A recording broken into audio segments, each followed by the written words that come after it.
বজরং দলের উদ্যোগে বরখোলা বিধানসভা কেন্দ্রের অন্তর্গত সিংদুরি পাহাড়ি নদী পরিচ্ছন্ন করা হয়েছে। পুজো শেষে মানুষ নদীতে প্রতিমা ভাসিয়ে দেন, কিন্তু ভাসানোর পর এই নদীতে প্রতিমাগুলো আবর্জনার রূপ ধারণ করে।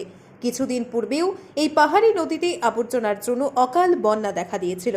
তাই নদীতে থাকা আবর্জনা পরিষ্কার করতে মাঠে নামেন বিশ্ব হিন্দু পরিষদ দক্ষিণ পূর্ব প্রান্তের অধীন পশ্চিম কাছাড় জেলার বজরং দলের কর্মীরা। ব্যুরো রিপোর্ট, আজকের বরাক। সুধীর দর্শক, খবরটি দেখার আগে আপনারা আমাদের আজকের বরাক ইউটিউব সাবস্ক্রাইব এবং ফেসবুকে ফলো করতে ভুলবেন না। কিন্তু বজরং দলের উদ্যোগে আমাদের পাহাড়িয়া নদী সিংজুরি আজ আমরা পরিষ্কার এবং পরিচ্ছন্ন করার জন্য নদীতে নামি এবং নদীর সব জাবড়া এবং আবর্জনাগুলোকে উঠিয়ে এক জায়গা থেকে অন্য জায়গায় ফেলে আসি এবং এখানে যে বাসন যে দেওয়া হয় বাসনের মূর্তিগুলোকেও স্থানান্তর করে এক জায়গা থেকে অন্য জায়গায় রাখি। বিগত কয়েকদিন আগে আমরা দেখেছি যে আমাদের এই নালার কারণে একটি কৃত্রিম বন্যা হয়েছিল এবং এই বন্যাতে অনেক লোকের অনেক ক্ষয়ক্ষতিও হয়।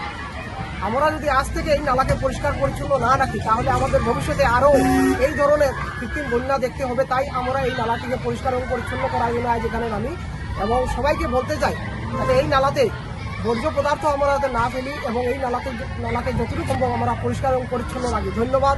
জয় শ্রীরাম। ভারত মাতা কি জয়।